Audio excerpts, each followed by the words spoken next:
Welcome back to Keep Expecting Miracles. I am And I'm Ilissa. Jessica. Time goes by so fast. I can't believe it. We were just talking about the events. I was just thinking about the events that happened last year during this time and how I go to an event every year in January and they sent the email out for it Oh, like a couple weeks ago. It's coming up right. already. Yeah, I won't be able to attend it because it's in I Phoenix. know. It would be Yeah, nice if they had an yeah. online But how was component. your weekend? I think they do, but it's not, it's an experiential. It's the event that I'm speaking Mhm. about is the ancestral womb wellness gathering that the Siwa Pakli Collective puts on every year, and it's an experiential event from the food to the drums, the Native American drums, the performances, the dances, the speakers. It's an experiential. They have people, selling stuff there, like a little mini market. Just seeing people in person, the faces, just the energy. It's more so about the energy that is in that room and the healing that takes place. So, oh my god, Yeah, you don't I want to wish I miss could it. fly back just for that. Hmm. Yeah, because that event is very special to me. But I got this necklace last year, so I'm wearing that in Yes, honor if you're not watching on in YouTube, make sure honor you of go it. there later. This necklace is beautiful. I was like, what is that? It is so Oh, nice. thank you. Thank you. Yes, I love it. It's my hand beaded Native American Hmm. necklace. Yeah, it's very special.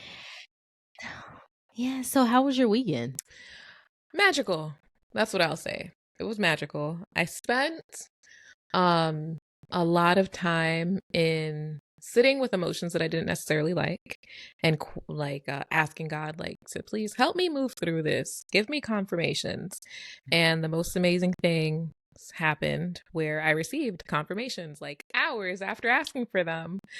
And so it just makes me Yeah. feel so happy and grateful to to just be in daily practice of speaking to the higher power and now completely being open in the receptive mode enough to be able to see, well, here's your answers. Here, because Yeah. we talked about before, like God speaks through people, speaks through situations, speaks through, any Mhm. and answers come in all sorts of ways. And yeah, so I would say that it was definitely had very human experiences and um, was very supported through them.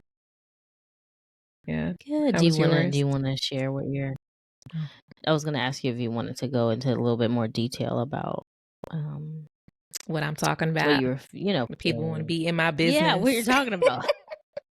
Yes. Okay. So Yeah.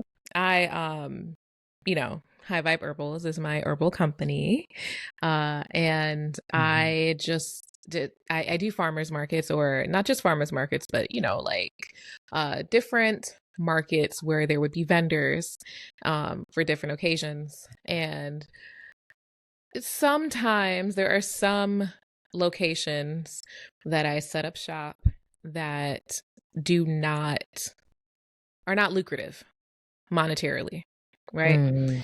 And so when it Mhm. comes to those times, I see everyone going toward the confectionery, right? They go to the bakers, they go to the Mhm. coffees, they go to the, I don't know, pretzels, cotton candies, like, just like all that fun food, which is cool because I mean, I would do the same. I was eating some of the same stuff.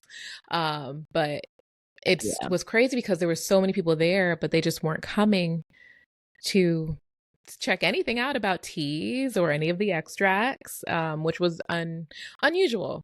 So, I felt Yeah. the inkling. I felt like, hey, you need to be here. And so rather than this being a time for me to be there for the people, it more so began to feel Mhm. like I was there so that I could, like, as a lesson for myself. But with the knowledge of knowing like we in all situations we end up applying our own um meaning to situations. Yeah. I didn't know what to make of it. I was like, why am I here wasting my time? I could be so many other places. I could be at home Mhm. folding clothes. That's what needs to Mhm. be done. What am I doing? So then I had another event. So that was on Mhm. Saturday, right?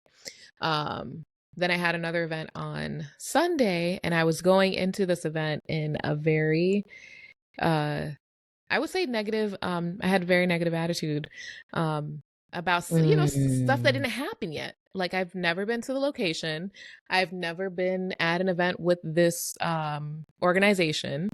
Nothing. And I Mhm. was still like, man, like I hope that I'm going here and I hope that this happens and I hope that I get people. And, I was like, okay, I know I need to turn this around. And so I just started going into what Abraham Hicks calls a rampage of abundance. With this rampage of abundance, I found it on Apple Podcasts, the same place where you can find our podcast, Keep Expecting Miracles.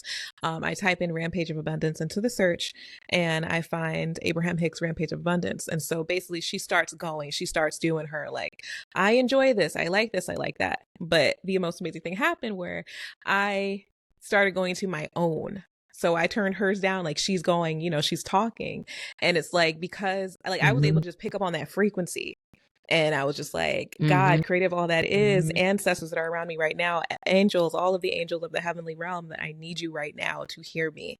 And I just started saying all the Yes. stuff that I needed. I'm like, I'm here delivering these products, delivering these plant medicines, like, show people what they need. It's become hard on me. Like I was just like expressing myself and I'm like, can you deliver this? Like, organize my thoughts, rearrange my words so that it comes across to people in the way that they need to hear it, in the way that they most understand, that they Mm. best understand. And Mhm. yeah, and it Mhm. happened. It happened. I just, I had someone tell me like, we need you, we need you, we need you over and over again as she was talking to me. And I was Wow. like, okay, confirmation. Yeah. And, just That's it now confirmation. it's not for everybody. It wasn't for everybody. But I had Right. a good amount of people that were just like, I'm so glad you're here. People need to know about this. Yada yada yada. Mm. So Yeah. Yeah. Well, that's good that you're able to reframe that, and that's a tool that you can use when you are in that negative space. mhm. Is just, okay, let me get out of this, let me get out of this, let me get out of this, let me figure it out. And yeah, that's really good. Yeah, so long That's really good story. because, I mean, no, but it's a good one though, because that's what this podcast is about, is to, we're not always gonna be positive, we're not always gonna look for miracles, Yes. Right. like, it's very, very hard to stay in a positive mindset 100% of the time. So it's recognizing, like, okay, you know what? I'm not thinking positively. I'm not thinking on the abundance mindset. hmm Let me reset. Let me recalibrate. Let me reframe. And what can I do? What tool can I use to help me move forward in a more positive, abundant, grateful way? And So that was I really must say, good. I'll come out with this one too. That my focus, I did specifically say on the words that I would be using, that it comes across so that people best understand what I mean. Mm. And that ended up turning into an invitation to speak at an event and actually get paid for it. So I was like, oh snap. Wow, Like, good. I know I asked to be able to speak, but Yes, like now I'm actually, like someone wants me to speak, like, to appear yes, somewhere. And yes. so you never know Well, what I hope miracles can that, come across. yeah, I hope that actually manifests, Yes. and we'll be hearing about it. Hopefully, we'll be hearing about it after it happens. So Yes. that's really good. That takes us into our. I don't think we've ever. So we um said why we have a I am segment, like it represents us in our full divinity I am.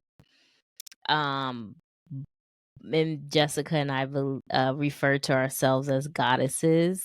That came about. I don't think we ever told the story about how that came about. No, we haven't. After the retreat, we were, consuming everything to keep us just in the frame of mind of wellness and wholeness and, just affirming ourselves. We read Queen Afua. We also read African Spiritual Goddesses. Is Yes. that the name of Yes, that it book? is by African Spiritual Abiola. Goddesses by Abiola, yes. And so Jessica was the one that came up with the idea of when we speak to one another, we should address each other as such. So whenever I call her or whenever she calls me, whenever time of day, we'll be like, "Good morning, goddess. Good evening, goddess. Good night." And we do it with our little with our daughters Mhm. too. Like when we're speaking to them, like, Good morning, goddess Justice. Good morning, goddess Alina. It's just so we can remember who we are, so we can, act accordingly and treat ourselves accordingly, eat accordingly, because that's what it is all about, eating right and just operating in our goddessness. People would call me, like, our dog sitter would always say, "You're a beautiful goddess of light," and I used to be like, "Okay, thanks." Like, I didn't really know how to receive it until after I went through the full transformation myself. But now I receive it, and now it's so funny. That was actually going to be the name of our podcast. Yes. Yes, it was. We had to change it. It wasn't that name wasn't fully aligned with us, even though we still refer to each other as goddess. But we're like, instead of naming that the podcast, let's put something of that into the actual show. So Mhm. that is where the I am segment came about. That is how it was born. Is that this is supposed to represent us. It's the meat of our full goddess life. um but so today we're going to be talking about, for the I am segment, we're going to be talking about vulnerability, and specifically vulnerability and how it shows up, how it reared its head for us in motherhood. Mhm. So Yes. Deep breaths. um yeah, That's what. taking deep breaths Yes, because it's hard to because talk about. it is hard. I can one particular instance that comes to mind for me, just a story that I'll share, is Alina was probably, I want to say, I don't even know, I can't even remember, she might have been a year, maybe less than a year. I'm trying to think about the time frame. I know what month it was in. It was for Black Maternal Health Week, so I think that's in March, so it might have been a month before she had turned a year. I don't even know. But I had went to this event with her, and it was put on by a wonderful organization there in Phoenix, called Madabe, Moms, Dads, and Oh. Babies, and how they, just the community supports Black mothers, fathers, brown people, indigenous people of color. And everybody there was wonderful. There was a speaker about, healthy eating. She actually, owns a business where she does colonics, and it was just all encompassing, all encompassing. So I was there by myself with Alina. Just, I didn't know anybody. I had her in her stroller. I had her diaper bag. I was breastfeeding her. I probably had a bottle with milk in it. So I had all my stuff, and I probably recognized one person from online. So I was talking to her, but they had cupcakes there, and the cupcakes were in the shape of boobs. I Oh, remember, wow. because it was supposed to be about, like, Mhm. lactation and breastfeeding. So it was just, So I had grabbed a cupcake, but Alina I don't even know what happened, but I was trying to push the stroller and hold the cupcake in one hand like this on a plate, on a paper plate. Mhm. And so, of course, it looked like a disaster waiting to happen because I was trying to push her down a narrow hallway. And Miss Fatima, she came up. I didn't know her at the time, but she came up in front of me. She was like, "Do you want some help?" And I was like, "No, I'm fine." She was like, "Do you want some help?" I was like, "No, I can do it." She's like, "Put the cupcake down. Let me take this away." Probably had other things in my Mhm. hand too, I think. She's like, "Let me take this bag, let me take the cupcake." Sit her down all the way in the stroller, like, Yeah. "You need help." She was like, "Don't be afraid to accept help. I'm asking you if you need help. Don't be afraid to accept Mm. help." I was like, "Okay, thank you." And I just went about my merry way for the rest of the event. But when I got home, I that really stuck out to me, like, am I afraid to accept help? Like, so I had to go further into, why am I so afraid? Yeah. Like, why couldn't I just be like, "Okay, thank Right. you. Here you go." Like, yeah, of course, please help me. I need help. Like, why was I so hell bent on juggling, holding Mm. the stuff that I was holding at that time, in the literal sense. But I'm just like, wow, I don't know how to accept help from other people outside of my mom and my husband and maybe a close friend, you Mhm. know? Mhm. That was that. So that really, and I think it was in the March because that was before we went on the retreat, I want Oh, to say. wow. I don't even know. Yeah. But that was like eye opening for me. Yeah. Um, I couldn't even be vulnerable in that small way. Well, So I looked at I'm sure you felt like you could just do it. Like you knew what you was dealing with, but you were like, I'm just gonna keep pushing on because I'm here and I have there's probably also frustration mixed in. And Mhm, she came in like an angel, like, mhm. hey, if you don't accept my help, you about to be more mad because this cupcake's gonna go tumbling down. Right. Exactly, exactly, and so that can be seen as just a metaphor for so many different areas of our, well, specifically in motherhood. It's we, as Black women, we are taught to be Hmm. strong. We're taught to be super women. Hmm. We're taught to, don't let anybody see you cry, even though I'm a crybaby. Don't let anybody see you sweat. Don't let anybody see you cry. Don't show emotion. Mm. Don't, if you ask for help, you better need it. Right. Yeah. Um, so it's, for me, it was really trying to unpeel the layers Yeah. of what that looked like, and just really thinking about, how being vulnerable can actually help me Yeah. and enhance my life and add to it.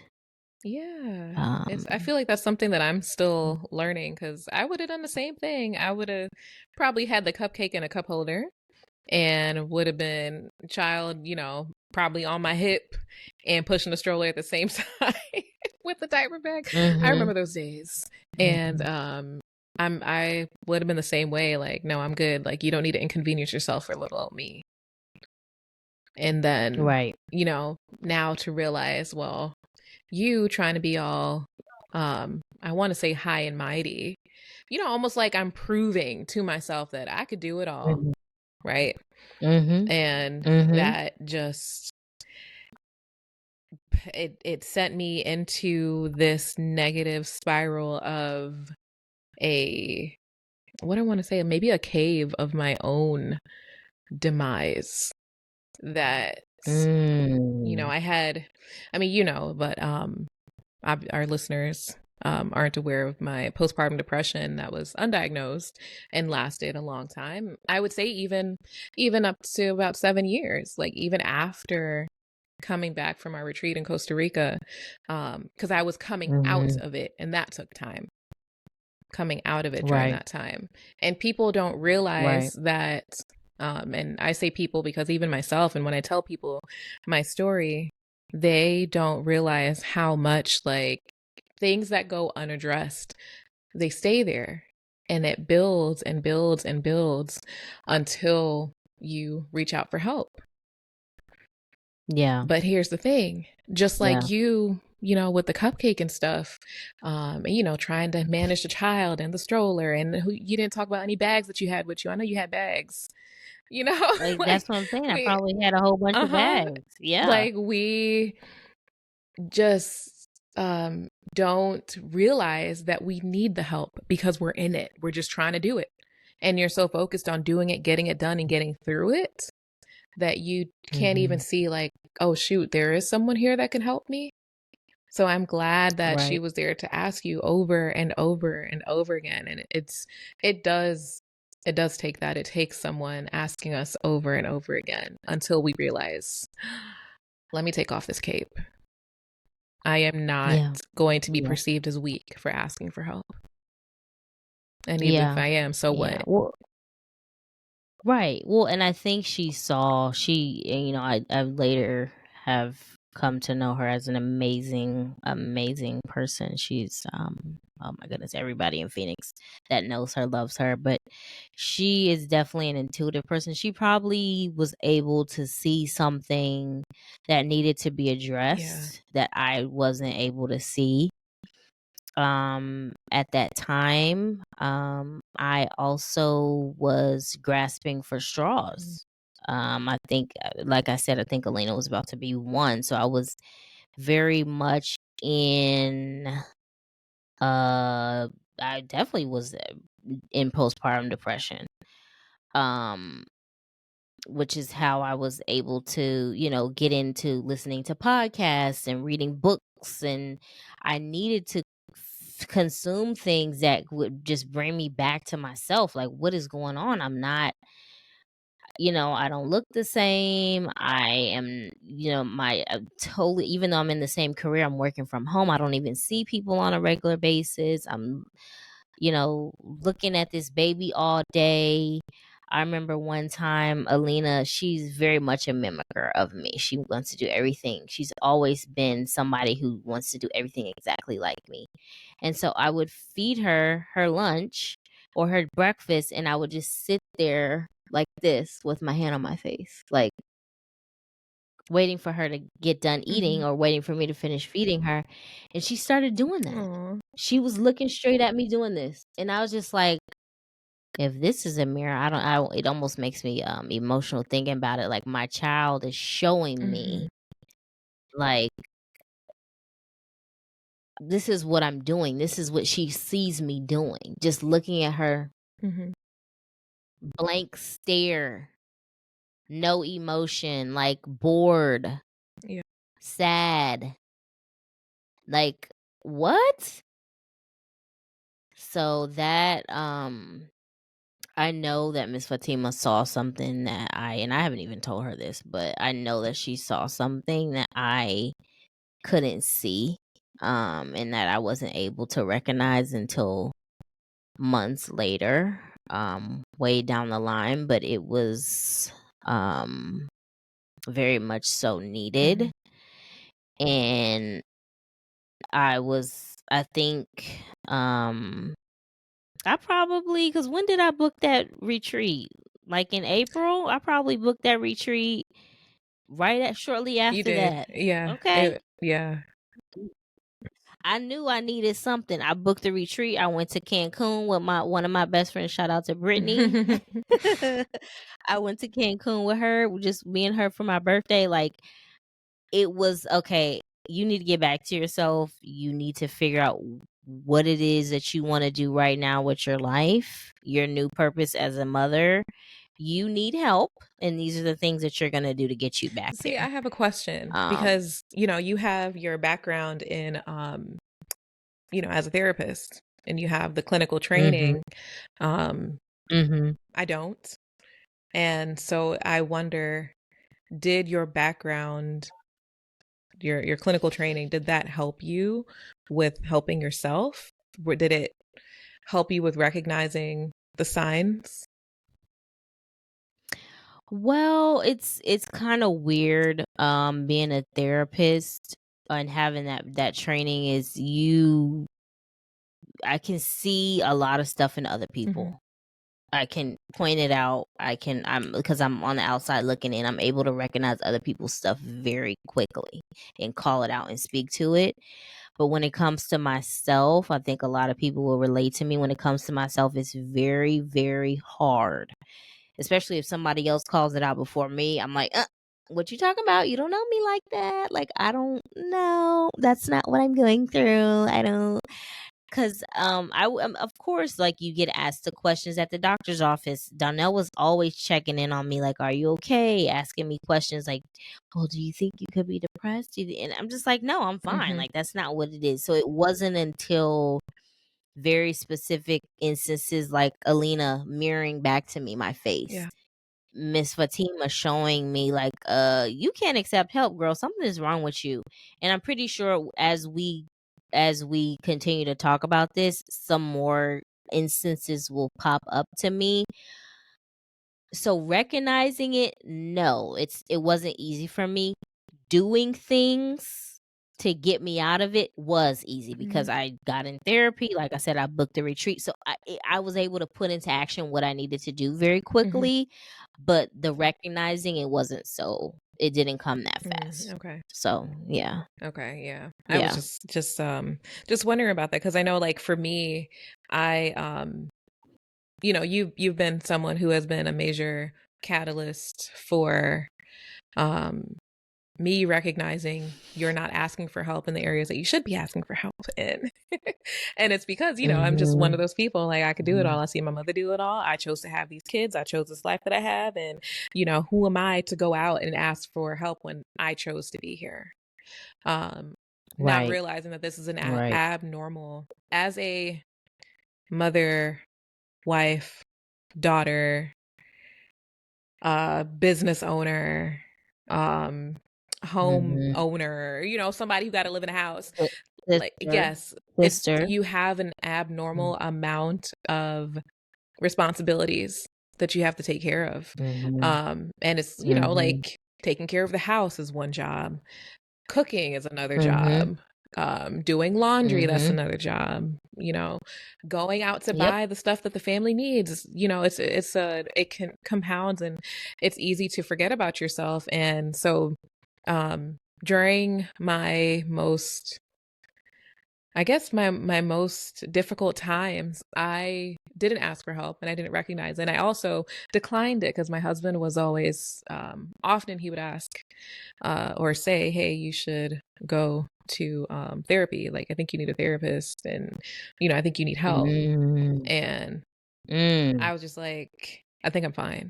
It's like, I don't think so. I think I'm fine.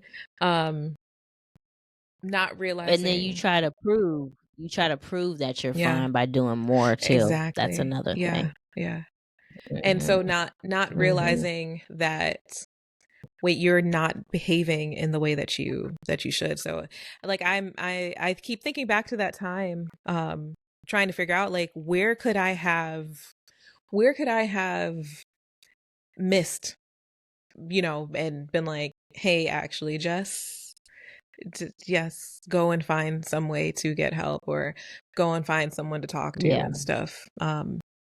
And it's, Yeah. of course, I had friends. I had, I had you, and I had another friend of mine that, she and I were really close at the time, but we were going through the same thing at the same time. So we both had babies the same Mm. age. That didn't necessarily help Yeah. anything. It was kind of like, crabs Okay. in a barrel almost, I guess, or there might be another way to look at Mm. it, but it's like, hey, do you feel like this? Yeah, I feel like this. Okay, cool. Not realizing, hey, we shouldn't be feeling like that right now. It's just like we're both Okay. in the It was same tornado at the same time. right, right, Yeah. right. But I mean, even like, for, your kids are young, but the vulnerability doesn't just end once the kids are, you know, no longer babies.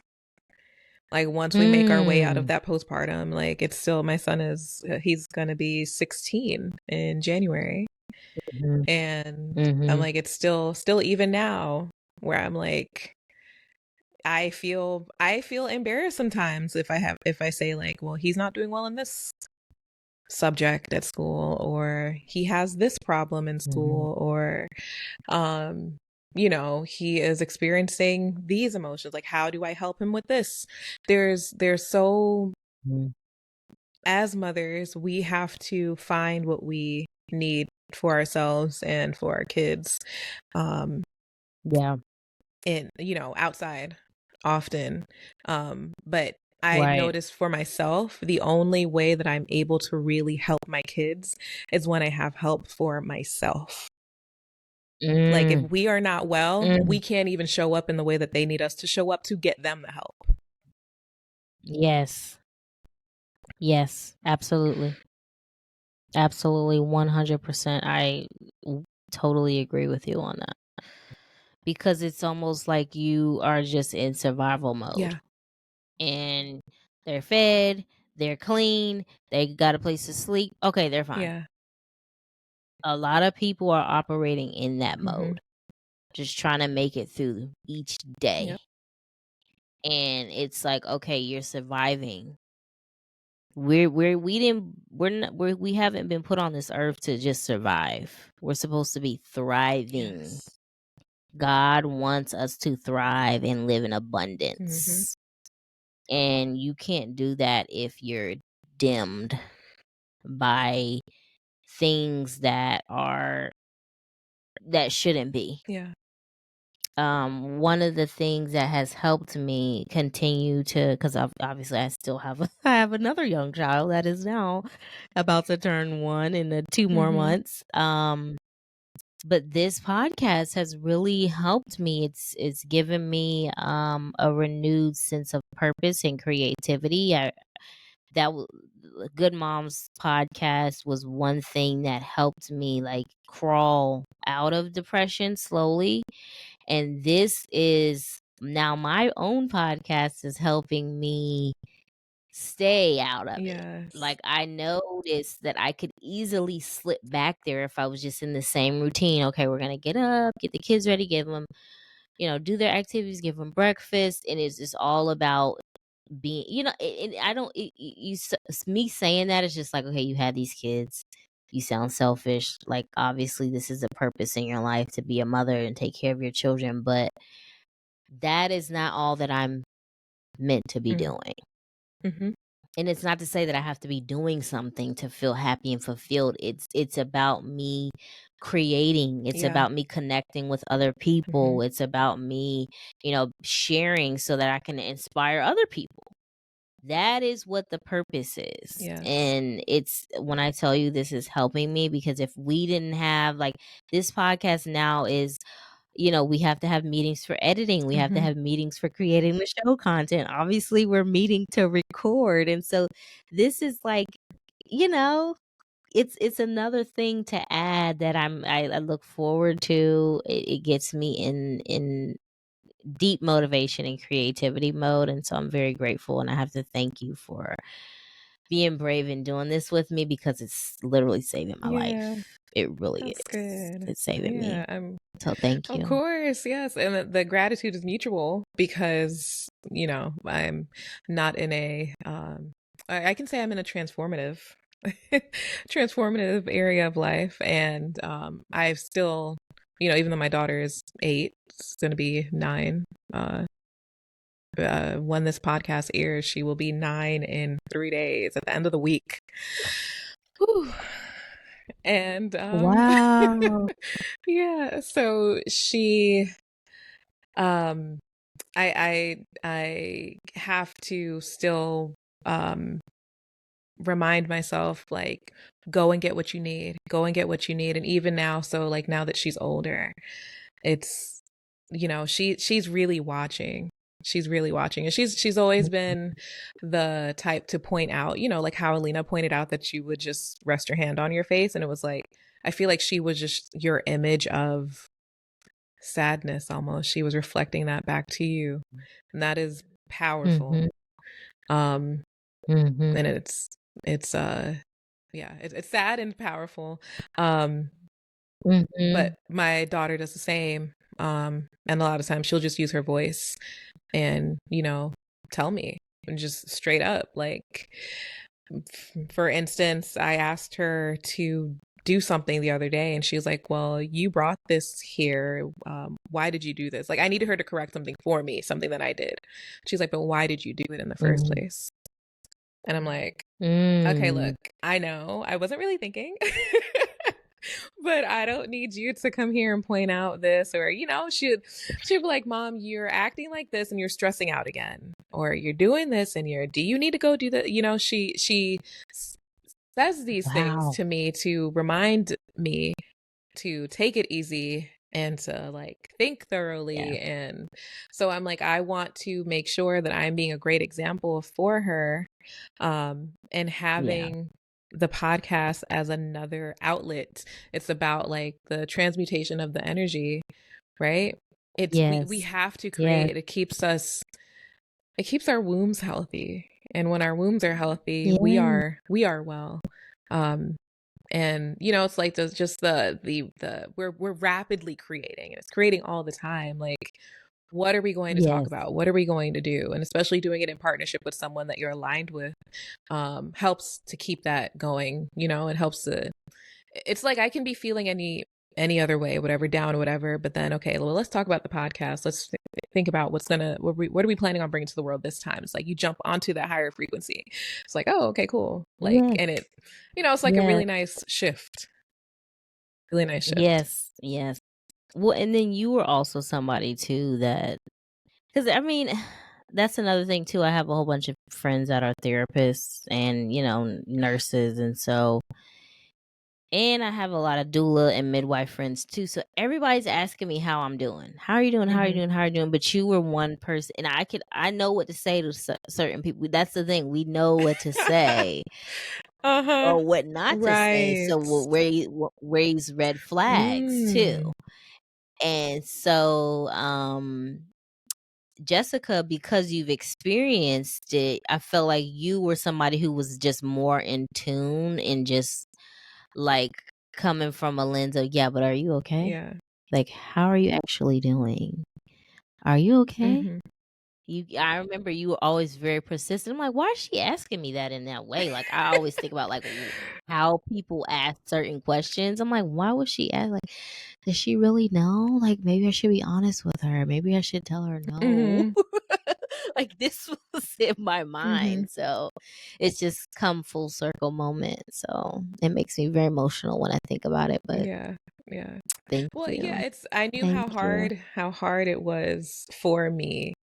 And it's like it is incredibly difficult to be vulnerable and be open and be like, I actually don't feel like Hmm. myself.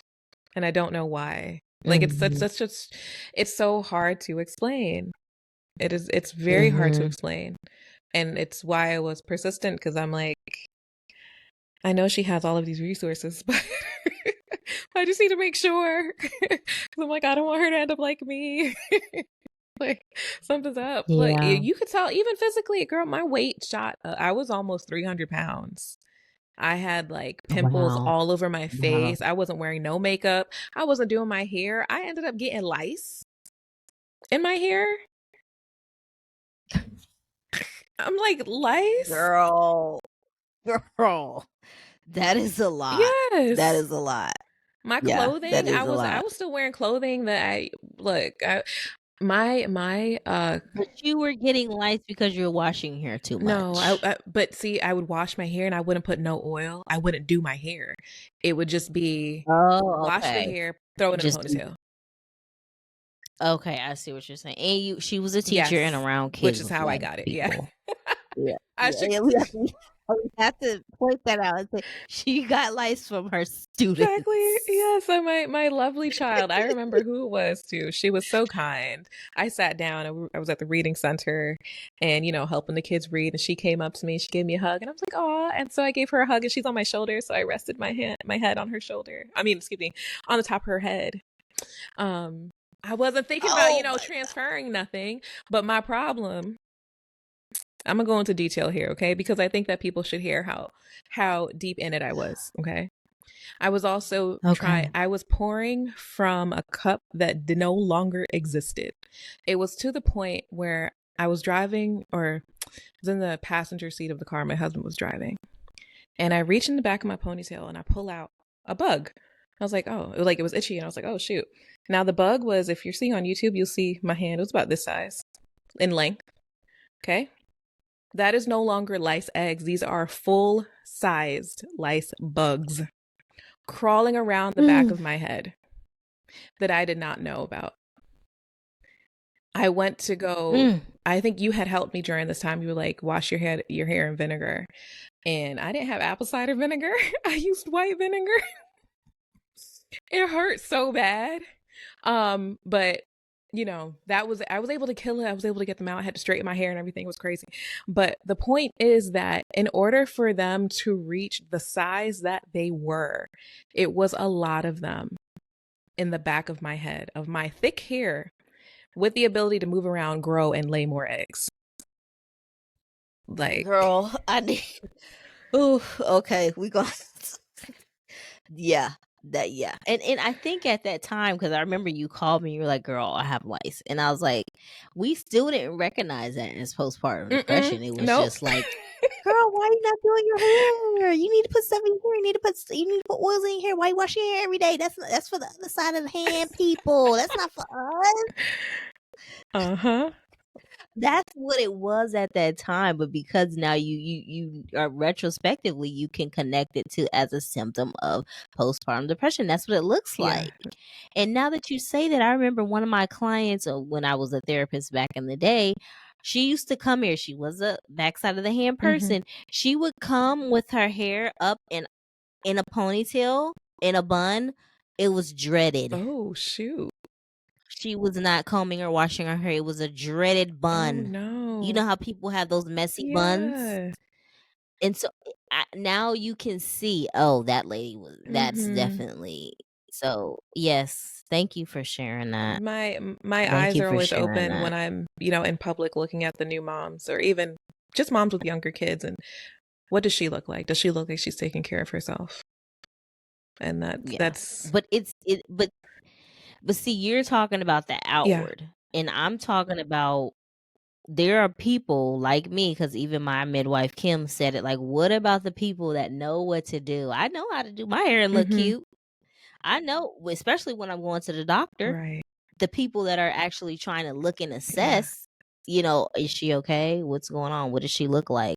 Like Alina's doctor, he would compliment me all the time. Oh, you look so pretty. You look so beautiful. You must be doing great. Even my midwife, but she was somebody who knew, like, okay, there are moms, there are people that come in here, and I know they're not okay, but they're presenting perfectly fine. How do I address those people? Yeah. What do I say? And it's the subtle nuances. And if you don't have a relationship with people, how do you even address it? How do you bring that up? And it was the fact that we had a long-term 15-20-year relationship that just like, okay, Jessica knows me. Maybe I need to. So yes, but yeah. Whew, we're gonna definitely talk more about postpartum depression. We want to have an expert here on the pod, talking about it too. Somebody who is a therapist, actively as a therapist, and has clients that are dealing with postpartum depression. Just speak to it a little bit more in depth and professionally. And we also I want to have a male perspective. Oh, that would be because good. men, dads, they also go through transformation and change, and it's not mainstream for them to oh, you have depression. Like, that's not the first thing that you think about with men after they have a baby. You just think like, oh, they're just crying because they're not getting the attention that they used to get from their spouses. But no, they could be in a depression. So we definitely want to have more in-depth, more conversations, more podcasts related to that subject. So stay tuned. stay tuned. We're going to move on to our next segment, which is our I Said What I Said segment, where we read our listener manifestations. We have our first manifestation here from a valued listener. My baby brother, Evan, was brave enough to share his chat GPT day in the life of his future self manifestation with me. And so I asked him if I could share it on the podcast. And he said, of course. He said, certainly. This is a part of him being vulnerable, a part of him sharing, a part of him wanting to manifest this in his life. So I'm very happy. I'm not going to read the entire thing because it is it's a full it's a full day, but I'm gonna read a section that it's pretty much encompasses everything that he wants to do. It's the work and creativity section. So this is Evan's The Day in the Life manifestation. So it starts off, your days are filled with meaningful work, but it doesn't feel like work because everything you do aligns with your passions and values. Number one, writing and publishing. You've written and published books that resonate deeply with people. They explore themes of growth, resilience, and authenticities. Stories only you can tell. They're selling steadily, and readers reach out to say, your words help them in their own lives. You're working on your next project with excitement, knowing your voice matters. Number two, lapel pins and merchandise. Your custom lapel pins are small but powerful, each one a reflection of your truth or a message of empowerment. You've built a loyal customer base online, and seeing people wear your pins in support of causes you care about fills you with pride. In support of causes you care about fills you with pride. Number three, DJing. You occasionally perform as a DJ at events that align with your spirit. Whether it's a recovery celebration, a cultural event, or a private gathering, your music brings people together. It's not just about entertainment, it's about creating moments of joy and connection. Number four, audio and consulting work. Your voiceover work and consulting in the audio space have expanded your reach. Whether you're narrating stories or helping others produce impactful content, you're using your skills to inspire and empower. Your involvement in audio dramas or podcasts let you explore your creative side while amplifying issues that matter to you.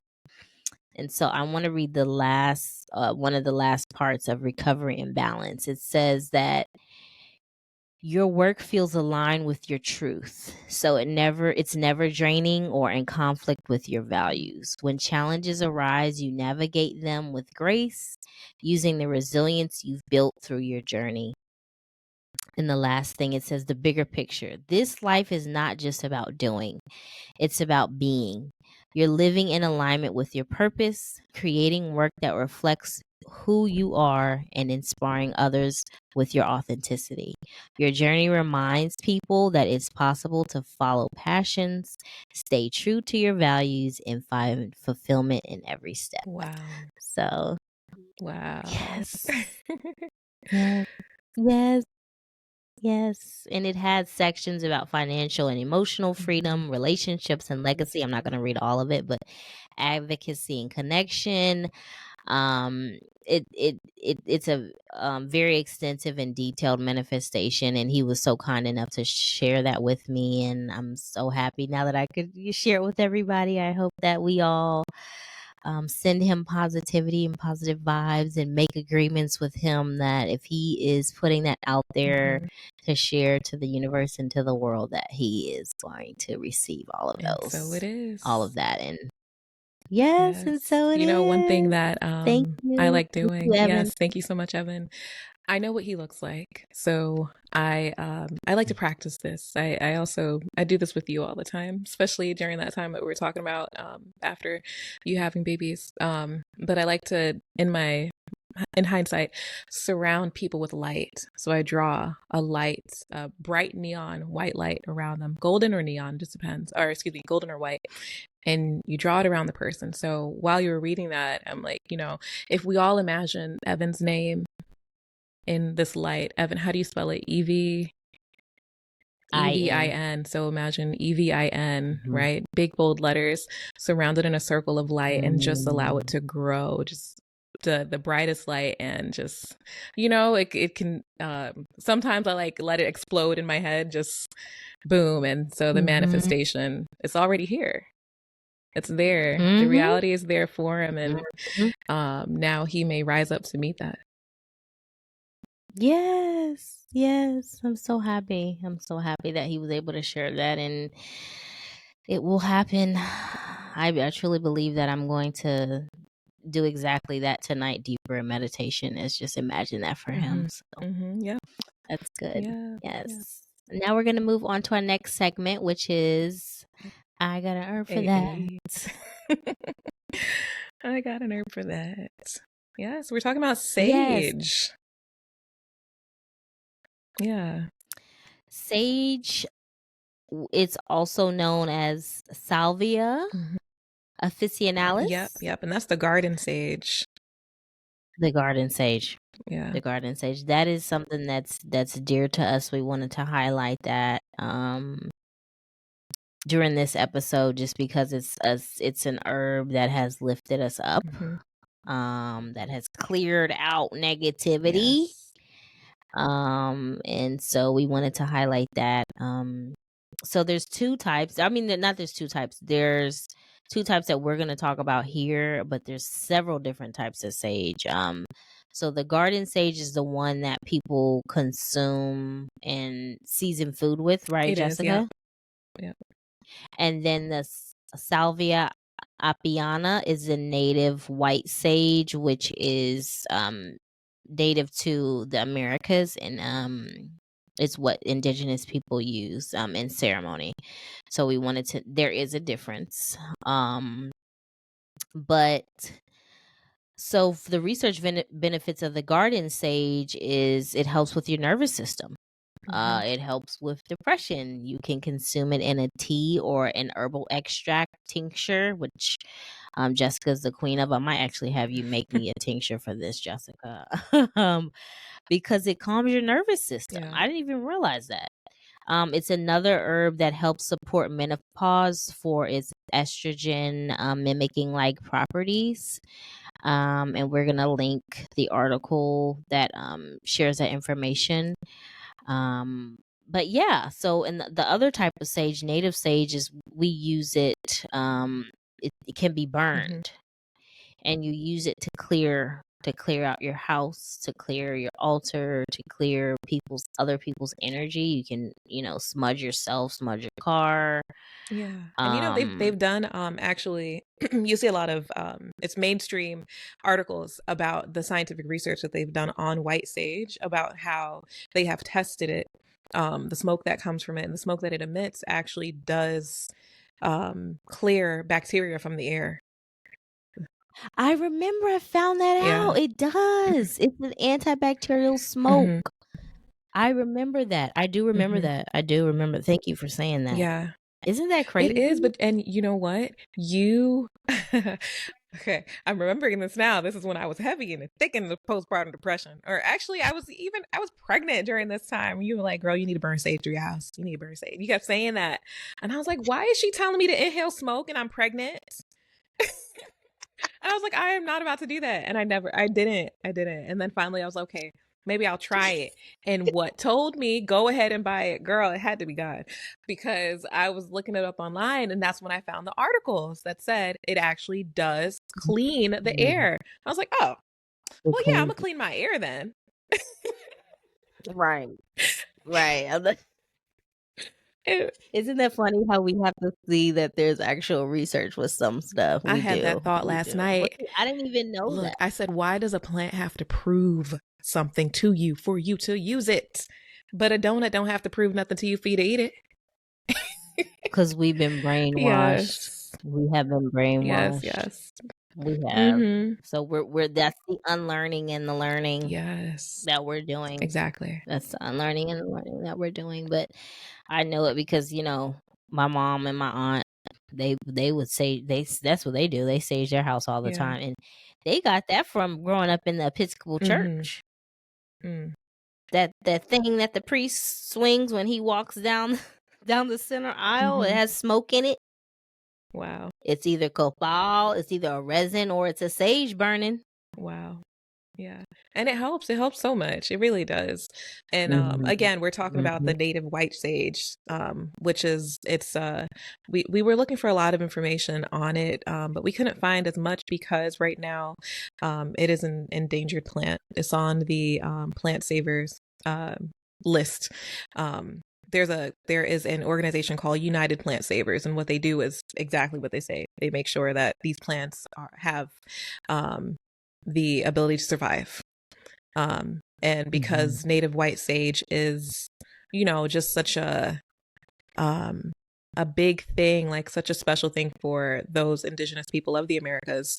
Sacred, Yes, very sacred. sacred. Thank you. Yes, we Mhm. they want to make sure that, just people who are not of that culture aren't just using it all willy-nilly and buying it up and everything. So Because they did say that it is over harvested, so yes. that's why they're trying to save it. Yeah, Yeah. we definitely don't want it to go away, but garden sage is cool too. I love that, that it helps with depression, which is cool because I definitely want to use it more. It does have a contraindication that I did find, which it says that it has a chemical component called thujone, and just if you are taking excessive amounts, that it could be dangerous. It can damage the nervous system, which I can say that happens with many plants, right? Like, yes, sage helps with your nervous system when you just take a little bit at a time, right?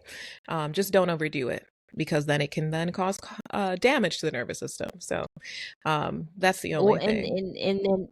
and that's and there's no way that you could possibly do that because we're talking about. I remember when we were talking about hibiscus, and the over amount was like 400 milligrams per kilogram of Mhm. body weight. Like, you have to have a highly concentrated extract. Number one.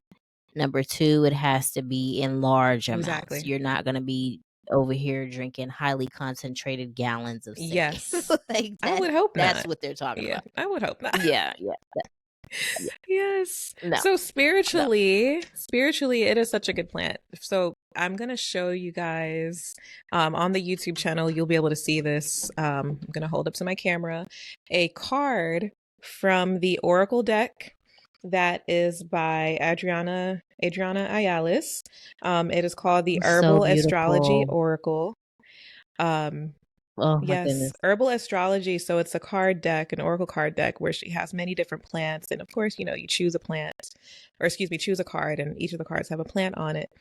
And here's some information about the spiritual aspects of sage. So Does it say blessing on the it card? does. It says blessing. Mm. It does. Oh wow. It is card number Wow. 6.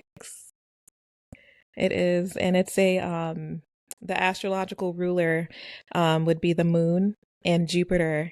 So Jupiter is all about expansion. The moon is all about being introspective and going within. It means blessings, purification, sacred gifts, spiritual cleansing.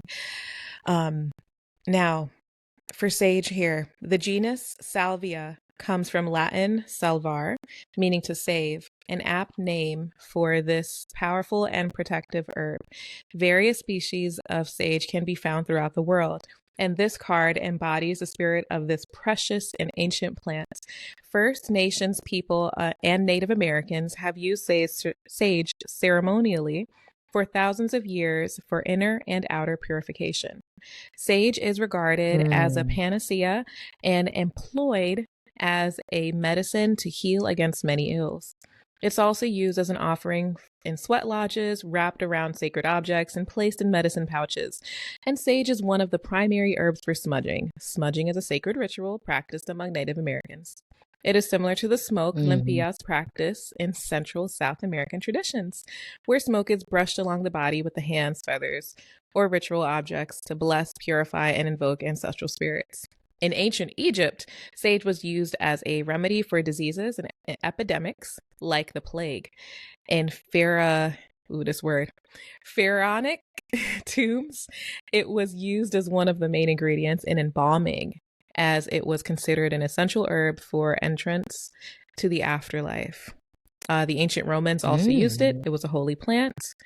Like herbs ruled by the moon, sage is a vibrantly powerful plant that deeply influences the electromagnetic field.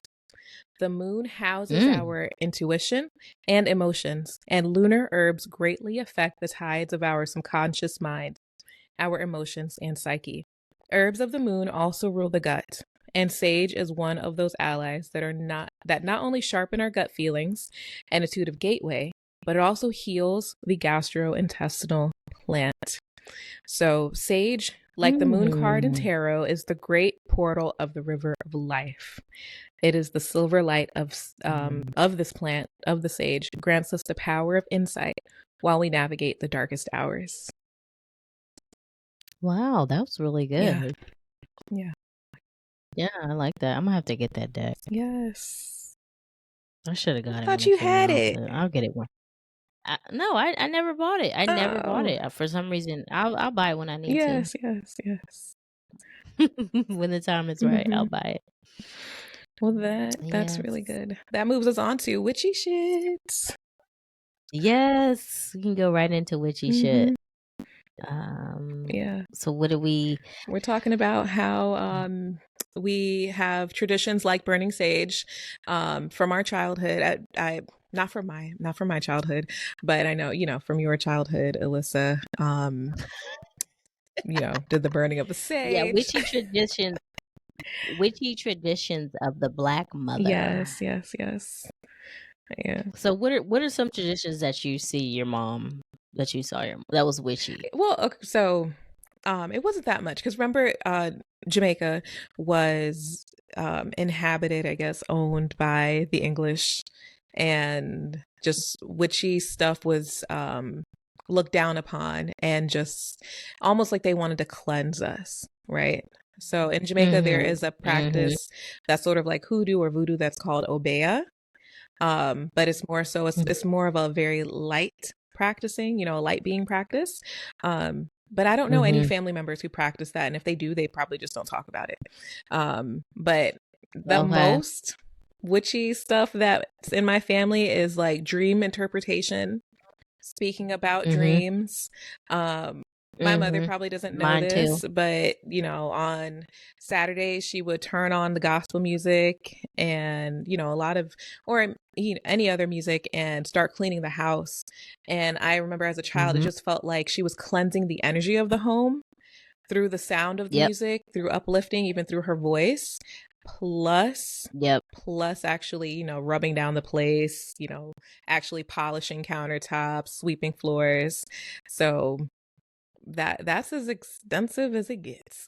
That's as witchy as it gets for us. Well, I mean, that's the same with me. Dream work, like you said, burning incense too while you're cleaning. Yeah. My mom would do that. My grandma is a big thing for that.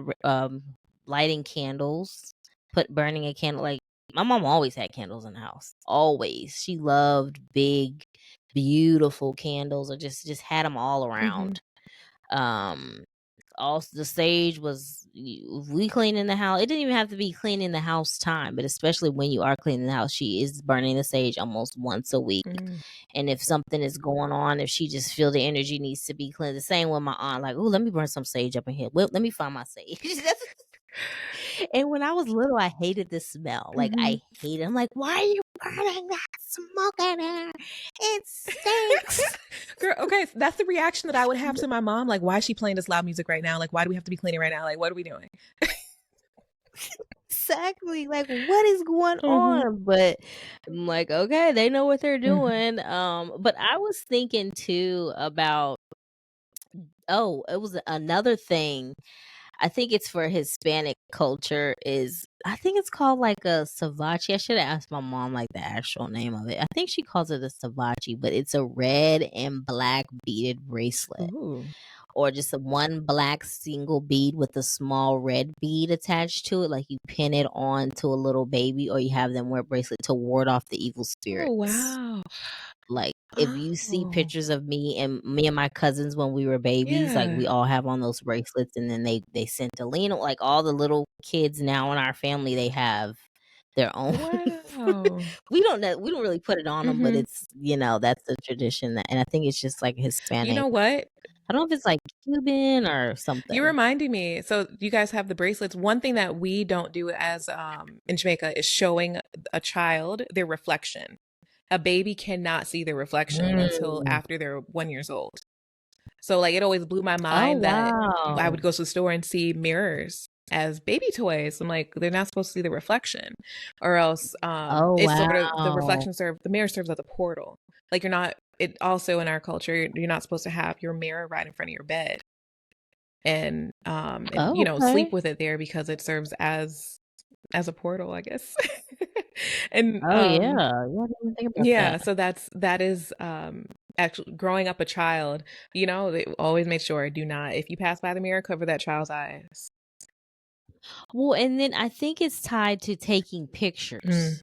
So I think if you take pictures, like either not supposed to take pictures of the children, or if you do take pictures of the babies, they're supposed to have that on. Okay. But you already know that ain't happening. Like Yeah, these camera I know. phones, so I don't, I wish I knew the more, the actual detailed, extensive history of it, because then I could speak to it more. But something I thought about just West Indian culture is spiritual and witchy is covering our head. Like wearing headscarves. My mom always has on a head covering in the Oh, house. okay. Like Yeah. it's not in turban form. Obviously, in turban form is full goddess, like, address me as such. But your head is covered in West Indian culture a lot. And it's mainly and I feel like that is a spiritual thing to have your crown chakra covered. Yeah. Like that's just something that has been passed down. Like if you are not going anywhere, or even if you are going somewhere, like your head needs to be covered. It's mainly if you're in the house or doing something, like keep your head tight. Me and my cousins associate it now with just tying our hair up so it stays nice, obviously. But generations past before us is like, okay, you make sure you cover your head, because that's That's cool. And then hair too. Hair is something we're gonna get into that in the next episode. But my grandma used to always say, "Your hair is your crowning glory." So, but Now, yeah, which uh-huh. seeing numbers. I don't know if this is witchy or not, but seeing numbers and playing it in Yes, it is.